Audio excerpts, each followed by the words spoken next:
इस वीडियो में विनिमय दर या एक्सचेंज रेट के बारे में जानेंगे। इसमें हम देखेंगे अनुकूल विनिमय दर, फेवरेबल एक्सचेंज रेट्स और प्रतिकूल विनिमय दर या अनफेवरेबल एक्सचेंज रेट्स के बारे में। सबसे पहले हम देखेंगे विनिमय दर की परिभाषा। विनिमय दर वह दर है जिस पर किसी देश की मुद्रा की एक इकाई दूसरे देश की मुद्रा में बदली जाती है। कुछ अर्थशास्त्रियों के द्वारा विनिमय दर की परिभाषा दी गई है। इसमें हम देखते हैं पहले प्रोफेसर चैंडलर के द्वारा दी गई परिभाषा।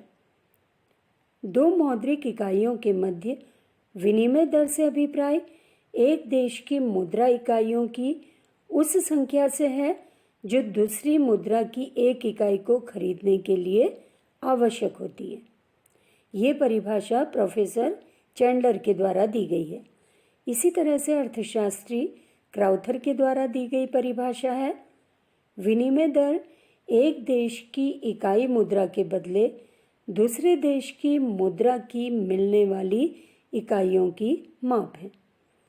इसी तरह से अर्थशास्त्री सेयर्स के द्वारा दी गई जो परिभाषा है विनिमय दर की, वो है चलन मुद्राओं के परस्पर मूल्यों को ही विदेशी विनिमय दर कहते हैं। तो ये विनिमय दर की परिभाषाएं थी जो अलग अलग अर्थशास्त्रियों के द्वारा दी गई हैं। अब विनिमय दर का उदाहरण देखिए। यदि $1 के बदले में 70 रुपये प्राप्त हो तो डॉलर और जो रुपया है इसकी विनिमय दर होगी $1 बराबर 70 रुपया। विनिमय दर को दो तरह से व्यक्त किया जा सकता है। पहला, देश की मुद्रा की इकाइयों में, जैसे $1 बराबर 70 रुपया। दूसरा, इसको हम व्यक्त कर सकते हैं विदेशी मुद्रा की इकाइयों में, जैसे $1 बराबर 1/70। तो इस तरह से विनिमय दर को हम देश की मुद्रा की इकाइयों में और विदेश की मुद्रा की इकाइयों में व्यक्त कर सकते हैं। अनुकूल और प्रतिकूल विनिमय दर, इसमें हम पहले देखेंगे घरेलू मुद्रा में। जब विनिमय दर अपनी मुद्रा में व्यक्त की जाती है तब गिरती हुई विनिमय दर हमारे अनुकूल होगी और बढ़ती हुई विनिमय दर हमारे प्रतिकूल होगी। ये स्थिति तब होगी जब हम अनुकूल और प्रतिकूल विनिमय दरों को घरेलू मुद्रा के रूप में प्रदर्शित कर रहे हैं। उदाहरण देखिए इसका। मान लीजिए $1 बराबर 70 रुपया। यदि विनिमय दर घटकर $1 बराबर 65 रुपया हो जाए तो भारत के पक्ष में होगा, क्योंकि अब हमें $1 का माल खरीदने के लिए पहले से कम रुपये देने पड़ेंगे। इसके विपरीत यदि विनिमय दर बढ़कर $1 बराबर 85 रुपया हो जाए तो विनिमय दर देश के विपक्ष में हो जाएगी, क्योंकि अब हमें $1 का सामान क्रय करने के लिए पहले की अपेक्षा अधिक रुपये देने पड़ेंगे। तो इस तरह से ये अनुकूल विनिमय दर और प्रतिकूल विनिमय दर का उदाहरण है। इस उदाहरण के द्वारा हम अनुकूल विनिमय दर और प्रतिकूल विनिमय दर को आसानी से समझ सकते हैं। अब आगे देखिए, विनिमय दर को हम विदेशी मुद्रा के रूप में भी प्रदर्शित कर सकते हैं।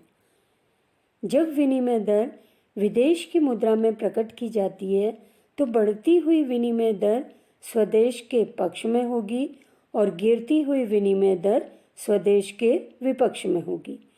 ये स्थिति तब होगी जब हम विनिमय दर को विदेशी मुद्रा के रूप में प्रदर्शित कर रहे हैं। अब इसको उदाहरण से देखिए। मान लीजिए $1 बराबर 5 सेंट।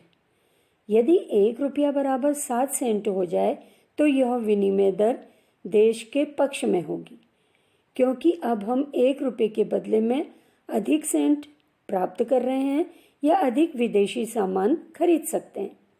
इसके विपरीत यदि विनिमय दर $1 बराबर 4 सेंट हो जाए तो विनिमय दर देश के विपक्ष में होगी, क्योंकि अब हम 1 रुपये के बदले में कम सेंट प्राप्त कर रहे हैं या कम विदेशी सामान खरीद सकते हैं।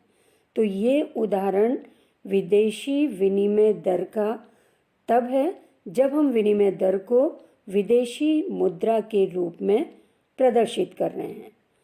तो ये अनुकूल और प्रतिकूल विनिमय दर का उदाहरण है विदेशी मुद्रा के रूप में व्यक्त करने पर।